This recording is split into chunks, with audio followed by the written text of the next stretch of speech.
الله الرحمن الرحيم. عن أبي أمامة رضي الله عنه قال قال النبي صلى الله عليه وسلم ما أذن الله لعبد في شيء أفضل من ركعتين يصليهما وإن البر ليزر على رأس العبد ما دام في صلاته وما تقرب العباد إلى الله عز وجل بمثل ما خرج منه قال أبو النضر يعني القرآن. حضرت ابو امامہ رضی اللہ عنہ سے روایت ہے کہ نبی کریم صلی اللہ علیہ وسلم نے ارشاد فرمایا اللہ تعالیٰ کسی بندے کو 2 رکعت نماز کی توفیق دے دے اس سے بہتر کوئی چیز نہیں ہے. بندہ جب تک نماز میں مشغول رہتا ہے بھلائیاں اس کے سر پر بکھیر دی جاتی ہے اور بندے اللہ تعالیٰ کا قرب اس چیز سے بڑھ کر کسی اور چیز کے ذریعے حاصل نہیں کر سکتے جو خود اللہ تعالیٰ کی ذات سے نکلتی ہے یعنی قرآن شریف. فائدہ حدیث شریف کا مطلب یہ ہے کہ اللہ تعالیٰ کا سب سے زیادہ قرب قرآن کریم کی تلاوت سے حاصل ہوتا ہے. یہاں پہ تہجد کے حوالے سے سنت اور نوافل کی باتیں چل رہی تھی اور اس میں کیا ہے کہ آپ نے ماقبل میں پڑھا تہجد کے متعلق کہ تہجد کے اوپر قرآن کریم کی آیت کو بھی آپ کے درمیان بیان کیا گیا. یہاں پہ اس حدیث کے راوی دیکھیے حضرت ابو امامہ رضی اللہ تعالیٰ عنہ یہ صحابی رسول ہے. یہ ارشاد فرماتے ہیں کہ اللہ تعالیٰ کہتے ہیں کہ نبی کریم صلی اللہ علیہ وسلم نے ارشاد فرمایا کہ اللہ تعالیٰ کسی بندے کو 2 رکعت نماز کی توفیق دے دے اس سے بہتر کوئی چیز نہیں ہے کہ نہیں. دیکھو بابو اچھا کام میں لگ جانا انسان کے لیے یہ سب کس کے طرف سے ہوتا ہے؟ من جانب اللہ ہی ہوتا ہے, ٹھیک ہے نا. یعنی اللہ کی جانب سے یہ ساری چیزیں ہوتی ہیں ورنہ تو آپ کے جیسے ہزاروں لوگ ہیں جو سڑکوں پہ گھوم رہے ہیں پھر رہے ہیں. سمجھ رہے نا بات کو. اچھے کام کی توفیق اور اچھے کام میں لگا دینا یہ اللہ رب العزت سب کے مقدر میں نہیں رکھتے ہیں. سمجھ رہے نا بات کو. تو اسی چیز کو یہاں پر بھی ذکر کیا ہے کہ اللہ تعالیٰ کسی بندے کو 2 رکعت کی نماز کی توفیق دے دے اس سے بہتر دنیا میں کوئی چیز نہیں ہے. سمجھ رہے نا. اگر آپ کو 2 رکعت نماز پڑھنے کی توفیق اگر آپ اللہ تعالیٰ کی جانب سے مل رہی ہے تو آپ اپنے کو خوش قسمت سمجھیں. اگر 2 رکعت بھی نماز پڑھنے کی توفیق نہیں مل رہی ہے تو پھر کیا ہے, ہمیں اپنے زندگی کو بدلنے کی ضرورت ہے اور اپنی زندگی پر افسوس کرنے کی ضرورت ہے. جو چیز کی کمی ہے اس کمی کو پورا کرنے کی ضرورت ہے. سمجھ رہے ہیں. اس کے بعد بیان کیا کہ جب بندہ جب تک نماز میں مشغول رہتا ہے بھلائیاں اس کے سر پر بکھیر دی جاتی ہے. سمجھ لے نا. یعنی کہ اگر بندہ نماز کے اندر مشغول رہتا ہے جتنی دیر مشغول رہے گا نماز کے اندر بھلائیاں جتنی بھی ہیں اس کے سر کے اوپر کیا کر دی جاتی ہے؟ بکھیر دی جاتی ہے, یعنی بچھا دی جاتی ہے, پھیلا دی جاتی ہے. اور بندے اللہ تعالیٰ کا قرب اس چیز سے بڑھ کر کسی اور چیز کے ذریعے حاصل نہیں کر سکتے جو خود اللہ تعالیٰ کی ذات سے نکلتی ہے یعنی قرآن شریف. یعنی یہ بتایا گیا اس کے اندر کہ اگر اللہ رب العزت کا قرب حاصل کرنا ہے, بھائی دنیا والوں کا قرب حاصل کرتے ہیں تو اس کا طریقہ کیا ہوتا ہے؟ اس کی ہم تعریف کرتے ہیں, اس کی توصیف بیان کرتے ہیں اور پھر اس کی بڑائی میں ہم لگ جاتے ہیں جس کے ذریعے کیا ہوتا ہے ہم اس کا قرب وغیرہ حاصل کر لیتے ہیں کہ ہم اس کی اطاعت فرما برداری میں لگ جاتے ہیں جس سے کیا ہوتا ہے اس کا قرب ہمیں مل جاتا ہے. تو یہاں پر یہ ذکر کیا اللہ رب العزت کا اگر قرب حاصل کرنا ہے تو پھر اللہ رب العزت کا قرب کیسے حاصل ہوگا اس چیز کو صراحتاً یہاں پہ ذکر کر دیا. دیکھیے بتایا گیا کہ اللہ تعالیٰ کا سب سے زیادہ قرب قرآن کریم کی تلاوت سے حاصل ہوتا ہے. یعنی کہ جو بھی بندہ یہ چاہتا ہے کہ ہم اللہ رب العزت کا قرب حاصل کر لیں, اللہ رب العزت کے قریب ہم ہو جائیں تو پھر کیا ہے اس کو قرآن کریم کی تلاوت کرتے رہنا چاہیے. اگلی حدیث ہے ان ابی ہریرہ رضی اللہ عنہ ان رسول اللہ صلی اللہ علیہ وسلم مر بقبر فقال من صاحب هذا القبر فقالوا فلان فقال رکعتان احب الى هذا من بقیۃ دنیاکم.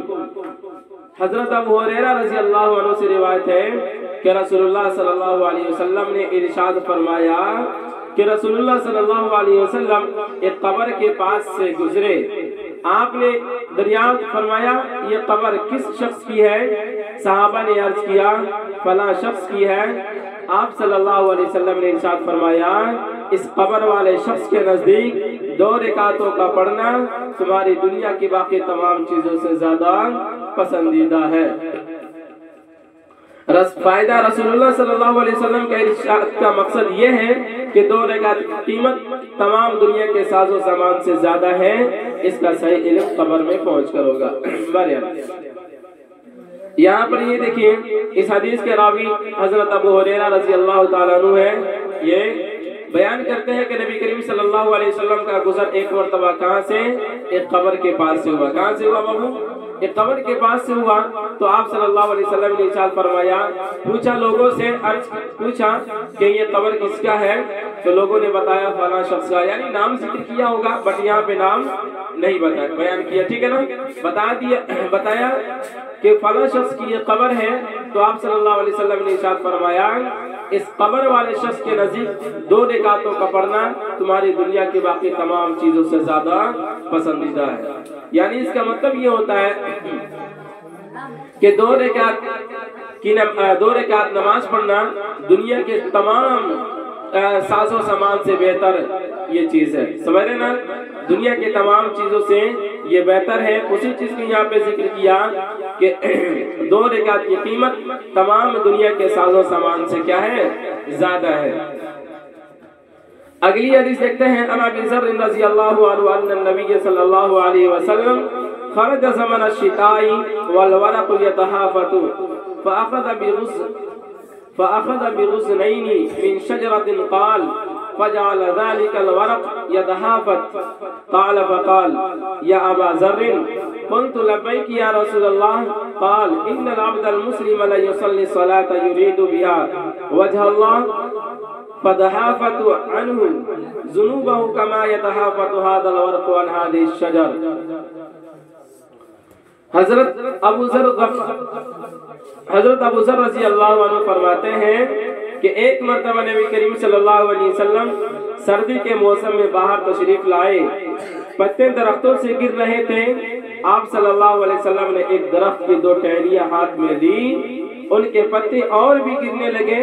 نبی کریم صلی اللہ علیہ وسلم نے ارشاد فرمایا، ابو ذر، میں نے عرض کیا یا رسول اللہ، آپ صلی اللہ علیہ وسلم نے ارشاد فرمایا مسلمان بندہ جب اللہ تعالیٰ کو راضی کرنے کے لیے نماز پڑھتا ہے تو اس سے اس کے گناہ ایسے ہی گرتے ہیں جیسے یہ پتے اس درخت سے گر رہے ہیں۔ یہاں بھی دیکھیے اس حدیث کے اندر بہت ہی عمدہ بات کو بیان کی گئی ہے۔ اس حدیث کے راوی حضرت ابو ذر غفاری رضی اللہ تعالیٰ عنہ، یہ صحابی رسول بیان کرتے ہیں کہ ایک مرتبہ نبی کریم صلی اللہ علیہ وسلم سردی کے موسم میں باہر تشریف لائے۔ کہاں لائے؟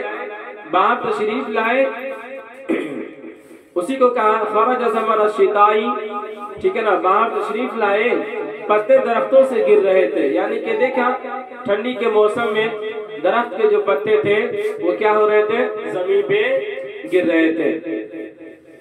تو اس کے بعد آپ صلی اللہ علیہ وسلم نے ایک درخت کی 2 ٹہنیاں ہاتھ میں لی، ان کے پتے اور بھی گرنے لگے، یعنی کہ 2 ٹہنیاں، جو درخت ہوتا ہے نا تو اس کے جو ٹہنی جو نکلا ہوا ہوتا ہے تو اس کے 2 ٹہنیاں اپنے ہاتھ میں لی، اور اس کے بعد کیا ہوا کہ اور بھی پتے جو اس درخت کے جو پتے تھے اور زیادہ گرنے لگے۔ تو نبی کریم صلی اللہ علیہ وسلم نے ارشاد فرمایا، اے ابو ذر، تو حضرت ابو ذر غفاری رضی اللہ تعالیٰ عنہ بیان کرتے ہیں میں نے عرض کیا لبیک یا رسول اللہ، کیا ہے؟ آپ صلی اللہ علیہ وسلم جب بھی بلاتے تھے وہ کہتے تھے کہ لبیک یا رسول اللہ، ٹھیک۔ تو آپ صلی اللہ علیہ وسلم نے فرمایا کہ مسلمان بندہ جب اللہ تعالیٰ کو راضی کرنے کے لیے نماز پڑھتا ہے تو اس سے اس کے گناہ ایسے ہی گرتے ہیں جیسے یہ پتے اس درخت سے گر رہے ہیں، یعنی کہ درخت سے جس طرح سے پتے گر رہے ہیں، اگر کوئی مسلمان بندہ جب اللہ تعالیٰ کی راضی کرنے کے لیے نماز پڑھتا ہے تو اس کے گناہ اس پتے کی طرح کیا ہو جاتے ہیں؟ جھڑ جاتے ہیں۔ سمجھ رہے ہیں نا بات کو؟ اسی چیز کو یہاں پہ ذکر کیا کہ جب مسلمان بندہ اللہ تعالیٰ کو راضی کرنے کے لیے نماز پڑھتا ہے تو اس سے اس کے گناہ ایسے ہی گرتے ہیں جیسے یہ پتے اس درخت سے گر رہے ہیں۔